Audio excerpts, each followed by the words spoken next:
కుబేర అనే పేరు పెట్టడంలోనే మనం అందరం కూడా ఇక్కడ అర్థం చేసుకొని దాదాపుగా ఈ మీటింగ్లలో ఎక్కువగా సంపాదించకపోయినా సంపాదించడము అని చెప్పే ఎక్కువ రకాల బిజినెస్లు ఉంటాయి, కానీ సార్ ప్రతిదీ కూడా ప్రాక్టికల్ థింగ్ చూపించడం జరిగింది.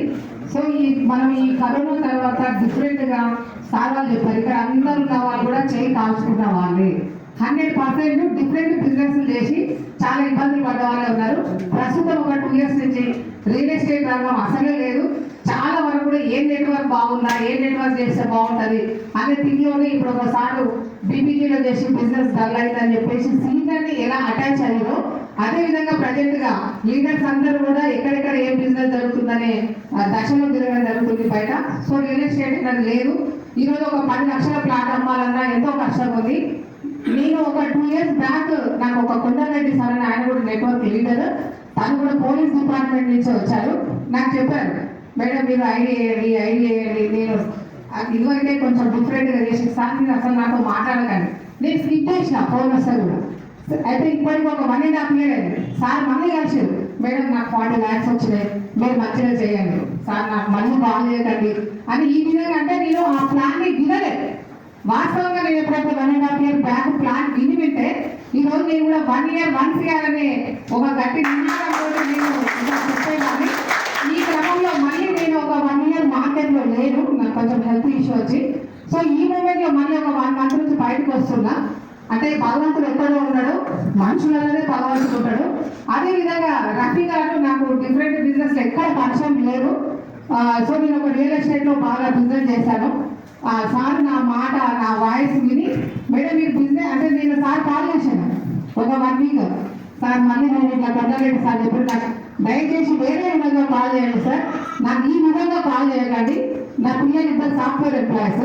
సో మమ్మీ ఇంకా బయటకు వద్దు, మీరు ఇంకొద్దు అన్న దశలో నేను నా ప్రజెంట్. సార్ ఏమన్నారంటే మేడం మీరు ఏం చేయకండి, ఎందుకంటే మీరు రకరకాలుగా బిజినెస్ చేసారు, మీ వల్ల కొంత అవేర్నెస్ ప్రోగ్రామ్ కావాలి, జస్ట్ మీరు నాతో ఉండండి అని చెప్పేసి నాకు మోటివేషన్ చేసి. అసలు సార్ ఎక్కడ బిజినెస్ చేయలేదు వాస్తవంగా, అంటే నేనేంటి అనేది సార్ తెలుసాను. సో ఆ విధంగా సార్ నన్ను మోటివేట్ చేసిన తర్వాత 1 week నేను ఆధార్ కార్డు ఇవ్వలేదు సార్. ఆ తర్వాత కూడా మళ్ళీ ఆలోచించి ఒకరోజు సార్ చెప్తున్నాను సరే నా ఆధార్ కార్డు పంపిస్తాను. సార్ ఐడి చేసిన తర్వాత కూడా నేను మళ్ళీ 2-3 days మాట్లాడాను. మళ్ళీ ఒకసారి 1 week సార్తో 1 hour కూర్చోను. టోటల్గా సార్ చెప్పిన దానికంటే 1 day టోటల్గా నేను చదివినాను యూట్యూబ్లలో, దాంట్లో దీంట్లో అచీవర్స్ ఏంటి. సో డిఫరెంట్ బిజినెస్ మేడం వాళ్ళ దగ్గర షేర్ షాప్ కావచ్చు, మెసేజ్ కావచ్చు, రకరకాల బిజినెస్ నడుస్తున్నాయి బయట. అందులో ఎవ్రీ మంత్ టార్గెట్ చేస్తేనే డబ్బు. ఇందులో ఒకేసారి ఇంకొకటి ఈ ప్రజెంట్ రానున్న దాంట్లో ఇప్పుడు మనకు మొత్తం పెట్రోల్ అనేది ఏ విధంగా అయిపోయింది, టెక్నాలజీ ఉన్నటువంటి బిజినెస్ కాబట్టి ఇంకా ఒక 1 year తర్వాత అన్ని ఇప్పుడు ఒక 1 year నుంచి కార్స్ కూడా రిలీజ్ అయినాయి డిఫరెంట్ కంపెనీస్లో. నేను ఒక అపార్ట్మెంట్లో ఉంటా, 2 ఎలక్ట్రికల్ బైక్లు చూసినాను. నాకు కూడా బండి 10 years అయిపోయింది, లైఫ్ అయిపోయింది యాక్టివ్గా.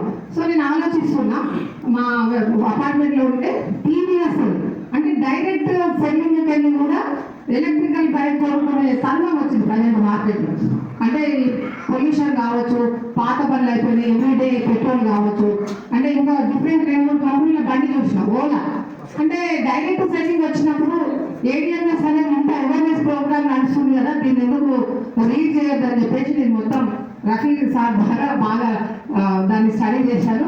సో 100% ఇప్పుడున్న జనరేషన్లో నేను ఒక 20 members చెప్పడం జరిగింది.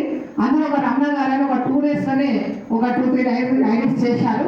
మళ్ళీ సార్ని నేను డిస్కస్ అయినప్పుడల్లా సార్ కొంచెం మోటివేషన్ చేయండి, చాలా ఒక 1 month అని నేనే సార్తో మాట్లాడడం జరుగుతుంది.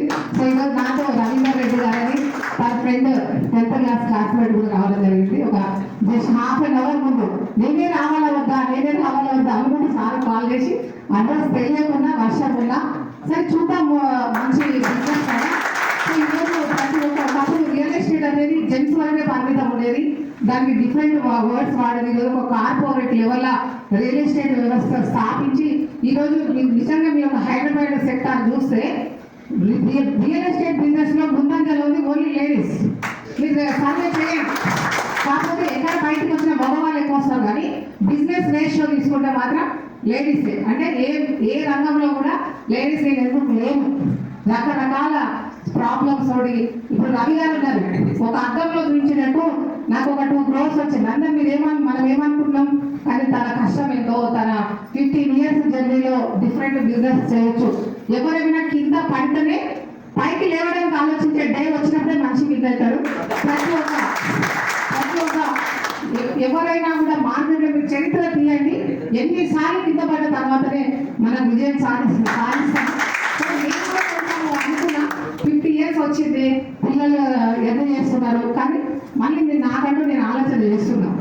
ఎందుకు డిపెండ్ అవ్వాలి 50 years తర్వాత.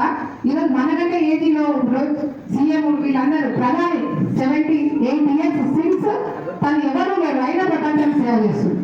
అంటే ఈరోజు ఏదైతే కంపెనీ ఉందో తను ఒక్కడే కాకుండా సార్ ఒక తీసుకున్న నిర్ణయం, ఆయన 1,00,000 మంది కోటీశ్వరులు చేయాలంటే రవి గారు 100 మంది అనుకొని 24% సక్సెస్ చేసింది. కాబట్టి ప్రతి ఒక్కరు ఈరోజు రవి సార్ మీటింగ్ పెట్టుకున్నారు అని మనం గర్వపడి, రేపొద్దున అరుణ యాదవ్ టీమే ఇంతకంటే పెద్ద హాల్లో కూడా పెట్టాలని ఎవరైతే నిర్ణయం తీసుకోగలుగుతారో వాళ్ళే విజయాన్ని సాధిస్తారు.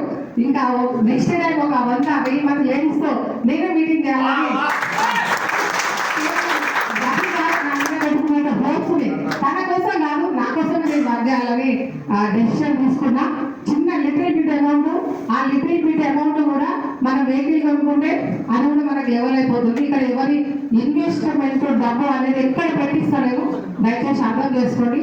ఎంతమంది ఈ ఒక కరోనా తర్వాత క్రిప్టో కరెన్సీ సరే డిఫరెంట్ బిజినెస్లలో డబ్బు చాలా పోగొట్టుకున్నారు మార్కెట్లో తెలియక. అందులో నేను ఉన్నా, కానీ అందరం వినయ దిశగా సార్ వాళ్ళు ఎక్కడ మీటింగ్ చేసినా నా ప్రెజెన్సీ ఉంటుంది. ఈరోజు యాక్చువల్లీ మా మదర్ బాగాలేదు, 8 years కాల్ చేస్తుంటే కూర్చున్నా, కానీ తను ఆలోచిస్తున్నాను. ఎందుకంటే మనం ఈ ప్రపంచంలో కళ్ళు తెప్పించింది కాబట్టి మనం ఎథిక్స్ సార్ ఏదో చెప్తున్నారో ఆడపిల్లలు లక్ష్మీదేవి అని అంటే వాస్తవం. కాబట్టి ఎక్కడైతే స్త్రీని గౌరవించబడతారో ఆ ఇంట్లో లక్ష్మీదేవి ఉంటుంది. కుబేర టీంలో భగవంతుడు ఆశీర్వదిస్తే నేను కూడా కుబేరు కావాలని ఆశిస్తున్నాను. థ్యాంక్ యూ వండర్ మేడం, నిజంగా ఎంత గొప్ప నిజం ఏంటంటే నిజంగా మేడం ఫస్ట్ చూసినప్పుడు అంత మాట అనుకున్నా, కానీ అమ్మ మీరు గంట ఎంత మేడం నిజంగా అట్లా డిపెండ్ కావద్దు, ఇండిపెండెన్స్ సంపాదించుకోవాలి తప్పని మైండ్ బ్లోయింగ్ చూసుకోవాలి. Super sir, wonder.